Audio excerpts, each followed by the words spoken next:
तो हम बात करेंगे थायराइड डिसऑर्डर की।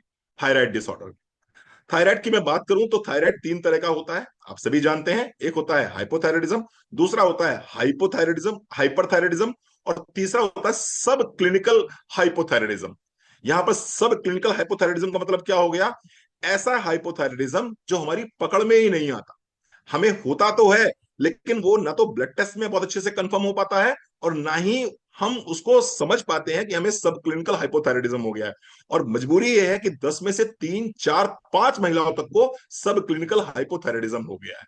कैसे समझ में आएगा? बहुत सिंपल सा तरीका है। सुबह उठने के बाद में अगर आपके चेहरे पे हल्की सी स्वेलिंग है, जिसको हम उत्तर प्रदेश में बोलते हैं कि चेहरा भभरियाया हुआ है, आपका हल्का सा चेहरे में स्वेलिंग सी महसूस हो रही है, आपके आंखों के नीचे के जो पोटे हैं वो सूजे हुए दिखाई पड़ रहे हैं, जो आपकी फिंगर में अंगूठी है वो रिंग जो है वो सुबह उठने के बाद में टाइट हो जाती है, अगर आपको थकान बहुत ज्यादा रहती है, लेटे रहने का मन करता है, काम करने का मन नहीं कर रहा है, दिल की धड़कन आपकी स्लो हो रही है, कॉन्स्टिपेशन आपको हो रहा है, पीरियड्स आपके रेगुलर नहीं हो रहे हैं, डिले हो रहे हैं पीरियड्स आपके, बाल बहुत तेजी से टूट रहे हैं, चेहरे पर आपको ड्राइनेस महसूस हो रही है, फॉरगेटफुलनेस बहुत ज्यादा हो रही है, तो ये किस चीज के लक्षण है? ये लक्षण है सब क्लिनिकल हाइपोथायराइडिज्म के। हाइपोथायराइडिज्म के।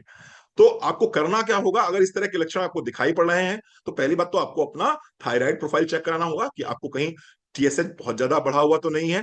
अगर टीएसएच बहुत ज्यादा बढ़ा हुआ नहीं है, ये 7 या 7 से कम दिखाई पड़ रहा है आपको, तो निश्चित रूप से कुछ सप्लीमेंट्स को अगर आप अपनी डाइट में शामिल करेंगे तो आपको बहुत अच्छे लाभ मिलेंगे ही मिलेंगे। और अगर आप ऑलरेडी थायराइड की गोली खा रहे हैं तो थायराइड की गोली के साथ भी इन सप्लीमेंट्स को अगर आप लेना शुरू करेंगे तो हो सकता है, संभावना है कि धीरे धीरे धीरे धीरे ये सप्लीमेंट्स आपकी बॉडी में धीरे धीरे एडजस्ट हो जाएंगे, और एक समय के बाद में आप जो दवाई खा रहे हैं एलोपैथ की, जो थायरोक्सिन टेबलेट खा रहे हैं, हो सकता है उसकी डोजेज या तो कम हो जाएंगी या फिर वो डोजेज आप दवाइयां आपसे छूट जाएंगी। तो हाइपोथायराइडिज्म में हमें देना क्या होगा, ध्यान दीजिएगा।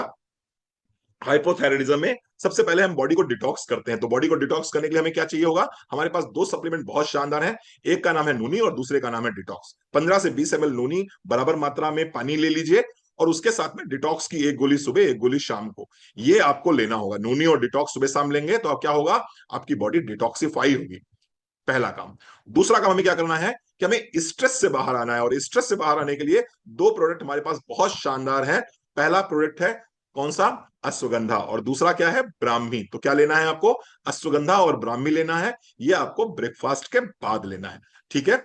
इसके बाद में आप कर लीजिए लंच, और लंच करने के बाद में आपको क्या लेना है? लंच करने के बाद आपको लेना है विटामिन D3 और मल्टीविटामिन। विटामिन D3 और मल्टीविटामिन ये आपको लेना है लंच करने के बाद में। रात में सोते समय आपको क्या लेना है? रात में सोते समय आपको लेना है ओमेगा 3। तो ये मैंने आपको कुछ प्रोडक्ट सजेस्ट किए हैं। ये प्रोडक्ट अगर कोई भी व्यक्ति थायराइड की स्थिति में लेता है तो निश्चित रूप से उसको बहुत आराम मिलता है। हाइपोथायराइडिज्म की मैं बात कर रहा हूं, फिर से मैं रिपीट कर देता हूं, नोनी और डिटॉक्स सुबह खाली पेट और शाम को 6-7 बजे ले सकते हैं इसको आप। उसके बाद में ब्रेकफास्ट के बाद में आपको लेना होगा अश्वगंधा और ब्राह्मी।